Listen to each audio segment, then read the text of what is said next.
The All or Nothing Marriage from 2017 shows us the many ways in which the institution of marriage has changed over the years. Supported by a wealth of data and sociological studies, these blinks explain what makes the best marriages work and what causes the vulnerable ones to fall apart. Who should read this? Married people, couples considering marriage, singles who want to improve their relationship skills. Who wrote the book? Eli J. Finkel, an award-winning researcher of social relationships, is a professor of psychology at Northwestern University. As the director of Northwestern's Relationships and Motivation Lab, he's published over 100 scientific papers.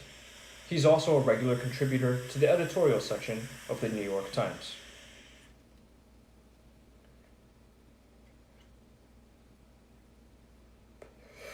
What's in it for me? Find out what it takes to make a marriage work. These days, many people question the institution of marriage. They call it an outdated relic of a bygone era. So what, other than a nice tax break, does marriage give to those who choose to enter into it? By compiling an incredible amount of data, Eli J. Finkel has taken a long, hard look at what modern Americans get out of marriage, and the results are often surprising. Perhaps more than ever before, today's married couples are a real team, whose partnership is based on trust and mutual respect. But keeping this team functional still requires hard work and the minimization of the daily distractions of modern life. So have a look at what the best data has to say and find out what you need to keep in mind to make your team a winning one. In these blinks, you'll discover what Eat, Pray, Love, and The Game tell us about modern women and men, why it's healthy to idealize the good traits in your partner, and why holding on to your own apartment may be a good idea. The attitudes of men and women have significantly changed when it comes to marriage. It wasn't too long ago that marriage was considered a standard procedure with few complications to worry about. Rewind a few generations, and marriage was strictly an agreement between a man and a woman, wherein the man was expected to work a steady job, while the woman kept the household in order. But over the last few decades, things have changed quite a bit. In particular, women's attitudes toward love and marriage have shifted considerably. Wives are no longer willing to sacrifice their own dreams and personal development for the sake of a relationship and marriage. This shift is readily apparent in any of today's best-selling books that feature women going on quests of self-discovery. Perhaps the most famous example is Eat, Pray, Love, the popular memoir by Elizabeth Gilbert that described how a series of disappointing relationships led to her setting off on a journey around the world. Along the way, Gilbert discovers what really matters in life and gains a stronger sense of her own identity. By the novel's end, she enters a new relationship that allows her to be both a strong individual and a caring partner. The popularity of Eat, Pray, Love indicates that, for modern women, it's paramount that relationships not hinder personal freedom and growth. As for the modern man, we can also see signs of how there is less willingness to compromise in a marriage. Much like women, men are also looking for partners who will respect their nature, rather than forcing them to follow societal rules. In Neil Strauss's popular book, The Game, the author explores how focused men are on the art of sexual conquest. In his follow-up book, The Truth, Strauss decides to settle down in a monogamous relationship, but not before he's satisfied his curiosity about open relationships. The point seems to be that men also need the freedom to explore different relationships before they can find contentment in marriage. How have these new attitudes changed the modern American marriage? Let's find out in the blinks ahead. Marriage and personal fulfillment aren't mutually exclusive, but commitment may involve some self-delusion. Many people assume that marriage is harmful to personal fulfillment and a strong individual identity. But this isn't the case. In fact, marriage and personal fulfillment can and do coexist. It's true that you may not be suited to marriage if Your idea of personal fulfillment is to indulge in hedonistic pleasures while avoiding the responsibilities of a committed relationship. However, if personal fulfillment means discovering a deeper meaning and purpose in life, then marriage can indeed help you find your way. Since a marriage is a partnership, it contains a built-in support system where each person can encourage and help the other in their own quest for self-growth and fulfillment. For example, in a marriage between an extrovert and an introvert, the former can help the latter to become more outgoing, while the latter can teach the former to enjoy the occasional night in. Plus, the self-control in staying committed to another individual can provide its own rewards and a deeper meaning to life. Of course, relationships are hard work, yet plenty of people are still willing and eager to enter a committed relationship. However, it's noteworthy that this commitment may involve a certain level of self-delusion. In 2004, psychologist C.E. Rusbolt led a study that sorted people into two groups: highly committed partners and not so committed partners. These participants were then presented with a series of profiles from a dating service and asked to rate the profile holder's attractiveness or desirability. Even though some of the profiles showcased highly desirable individuals, as well as less desirable ones, the highly committed partners rated them all as equally uninteresting. Since this was considered objectively impossible, the results seem to show that people in committed relationships can delude themselves into seeing others as unattractive in order to stay committed to their own partners. Many marriages ultimately dissolve, but there's no evidence that people bolt as soon as things get difficult. Today's marriages come with different expectations than those of previous generations. Have you ever looked at your grandparents and thought, that's odd. They don't seem to like each other very much. You may be onto something. But the thing is that back then, marrying someone you were head over heels for wasn't as big a deal as it is today. Generations ago, a marriage was a way for two people to team up and give each other a better chance at making a living. There were many more families living on farms, growing their own food, making their own clothes, and building their own homes. It was simply a far more difficult life, one that required a family of strong, healthy individuals. Nowadays, there are much greater expectations about what the relationship of a married couple should provide. Partners today are far more likely to expect their spouse to not only be a romantic partner, but also their best and closest friend. Another difference from previous generations is that partners also expect marriage to involve a fulfilling and perhaps even a thrilling sex life. The famous psychologist Abraham Maslow had an influential idea about the hierarchy of human needs, and it showed how people's basic expectations rose as society became more sophisticated. Since it's now easier for a single person to get by on her own, marriage is expected to provide more than just children and greater financial stability. There should be romance and support for each partner's dreams, too. It doesn't mean that marriages are under more pressure than before. It's just that people's priorities have shifted, and there are fewer expectations around the more basic needs, like being able to feed and clothe oneself and support each other financially. This means that marriages today tend to be quite binary in nature. It's all or nothing. If the partners manage to meet each other's high demands, they have happier marriages than ever before. But if they fail to do so, they are unhappier than they would have been in the past. Compatibility comes with effort and recognizing ideal qualities in your partner. A lot of today's dating sites emphasize the importance of two people having the same tastes and hobbies, but this isn't necessarily the most important thing for compatibility. Real compatibility requires work on the part of both partners, and it comes down to supporting each other's goals and having a willingness to sacrifice and make compromises. For example, if someone's in a position to make great strides in their career, it might require a willingness on the other partner's part to put their own career on hold for a while in order to move or take care of the kids. And who knows, in a few years' time, the roles might reverse. There's certainly a chance that difficulties can arise when married partners don't have the same interests, but it's not a deal breaker. With a bit of effort, harmony can be achieved.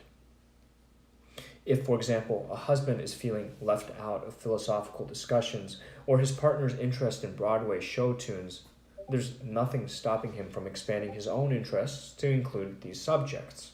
Another relatively common phenomenon in marriage is idealizing your partner.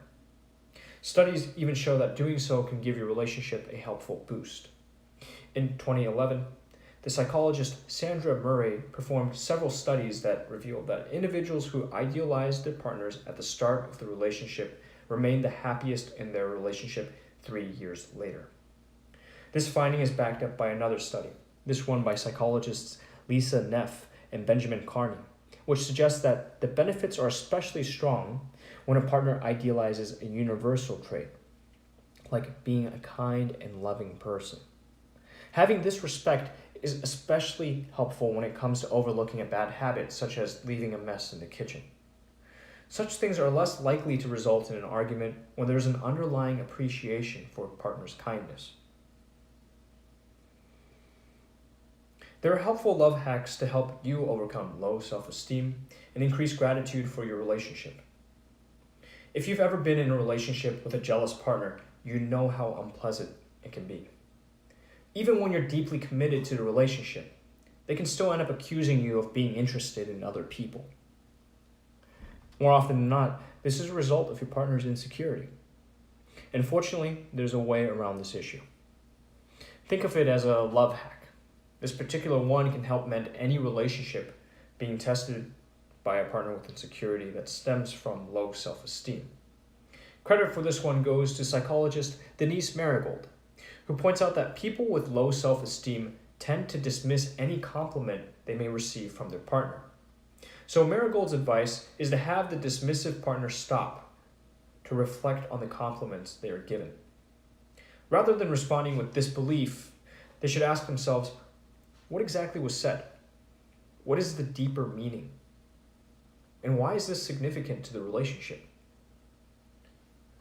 Let's say you give your partner a compliment about how great their hair looks. Encourage them not to disregard it, but to let it sink in as a valuable statement that reflects your appreciation of their beauty and how happy you are to be in a relationship that allows you to share this moment together. Marigold's study shows that when partners with low self-esteem regularly engaged in this exercise, their self-esteem levels quickly rose to average levels or higher. Another love hack that may come in handy is about increasing gratitude. This comes from psychologist Sarah Algo, who in a 2012 study asked participants to think about something they did recently that contributed to their relationship. Afterward, they were instructed to think about something meaningful their partner did. After this simple exercise, participants showed more gratitude for their relationship and were more committed to it. A happy marriage requires time and attention. How big of a priority is your relationship for you?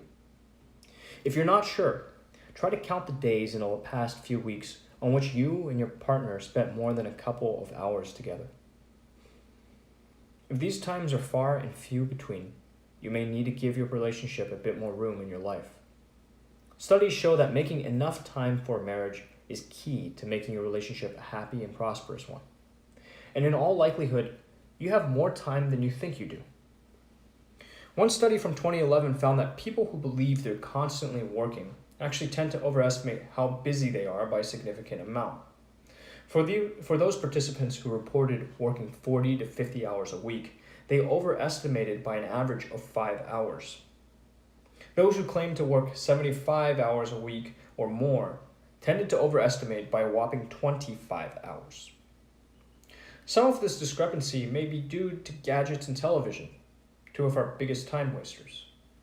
In the 2016 Nielsen report, which measures the viewing habits of Americans, the average person spent around 5 hours per day watching television. But this doesn't account for gadgets and smartphones, which take an extra 90 minutes away from whatever else we should probably be doing. Altogether, that's a solid chunk of time that could be spent making sure a relationship is healthy. But it's not just about making sure couples spend time together. It's about really paying attention to your partner. and understanding what he or she is going through. Couples can spend hours sitting next to each other on the sofa while being immersed in the apps on their phones, and this does nothing to bring closeness or understanding about what's happening in each other's lives. This is a shame because devoting attention is crucial for the health of a relationship. Back in 1978, sociologist P.W. Kingston found that the more time partners spent engaging with one another, the happier they were. And in 1988, another sociology study by M.S. Hill confirmed that married couples who engage in the same leisure activities have a much lower divorce rate. Experience shows that active engagement with one another is especially important after having your first child and after a relationship has been under considerable stress. Attention is the rarest and the purest form of generosity. Partners must maintain their individual identity, even if it means living separately. If you've ever been left feeling empty, lost, and depressed after a breakup, it's likely due to a common mistake that people make. They let their identity become less about their individuality and more about their relationship. Research shows us just how easy it is for couples to lose their individuality and merge their identity into an intense relationship. In 1991, psychologist Arthur Aron found that people in a relationship have a more difficult time defining the traits of their own individual personality. In cases where one partner was introverted and the other extroverted, they had trouble answering simple questions like, would you describe yourself as introverted or extroverted? This is because their identity has merged with their partner's, and it's no longer clear where they end and their partner begins.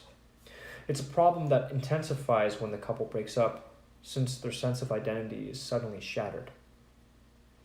So it's important to always nurture your own individual identity by tending to personal goals and friendships that aren't connected to the relationship, no matter how special the relationship seems. For some couples, the solution might even require keeping separate apartments. According to the U.S. Census Bureau, in 2014, 3% of all married couples kept separate residences. That's 3.5 million married people maintaining their own home. For some of these people, a separate living space is a career necessity, but for many, it's a conscious decision to keep hold of their individuality as a way of strengthening their relationship. Psychologist Burke Hagemeyer approves of this arrangement, especially for couples with independent or avoidant personalities who are extremely sensitive to criticism. These personality types are generally less happy in traditional home-sharing relationships and tend to do much better when they live separately from their partner. Open relationships must be well managed, but they can be just as rewarding as monogamous ones.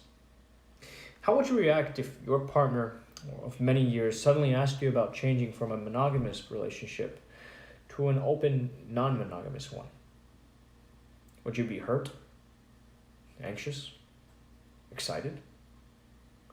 Even if your initial reaction is a positive one, this is a decision that shouldn't be made with a lot of thoughtful discussion. No matter how secure and confident you are, agreeing to an open relationship is a risky move. While open relationships can work for some couples, they can also cause a lot of pain and stress.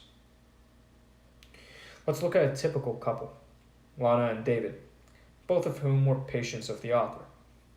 After 10 years of marriage, Lana began to crave some excitement, and she asked David if he'd be open to her having extramarital sex. David begrudgingly agreed, but it wasn't long before he became so anxious and depressed that he decided to file for divorce. So obviously, non-monogamous relationships aren't for everyone, and the fate of Lana and David isn't an isolated case. But this doesn't mean that an open relationship can't work if it's thoroughly thought out, well-planned, and well-managed.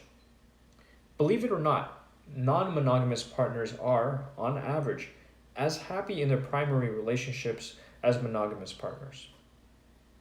In 2012, psychologist Terry Conley conducted a massive study that questioned over 2,000 participants about their relationship habits. When all was said and done, Connolly had 1,507 monogamous participants and 617 non-monogamous ones. And in both of these groups, the people were statistically tied in terms of how content, loyal, and passionate they felt about their relationships. What's especially significant is that any differences between the groups that did emerge were slightly in favor of those in open relationships. The non-monogamous participants actually appeared to have more trust for their partners and experienced less jealousy. As you can see, the institution of marriage has changed a lot, even since the days of your grandparents. But no matter what it looks like, every marriage needs attention, communication, mutual respect, and active engagement from both sides in order for there to be a happy, long-lasting partnership. Final summary. The key message in this book: the typical marriage today looks a lot different than it did just a few generations ago. People no longer get married solely to ensure their prosperity.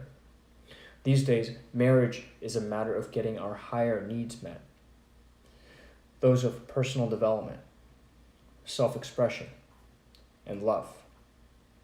Such relationships require a lot of time, attention, and dedication. Actionable advice. Look for a partner who encourages your self-expression. Legendary musician John Lennon's first marriage was to Cynthia Powell. But as he moved more into the lifestyle of art and self-expression, the marriage didn't last. But he got what he needed in his second marriage to Yoko Ono, a contemporary artist in her own right. She encouraged his self-expression, and together they formed a strong partnership. Similarly, to strengthen your relationship, find out what your partner's dreams and aspirations are, and provide support for their pursuit of them. Suggested further reading: Marriage, A History by Stephanie Kuntz. Marriage, A History from 2005 covers the history of the institution of marriage from its genesis in the Stone Age to its recent crisis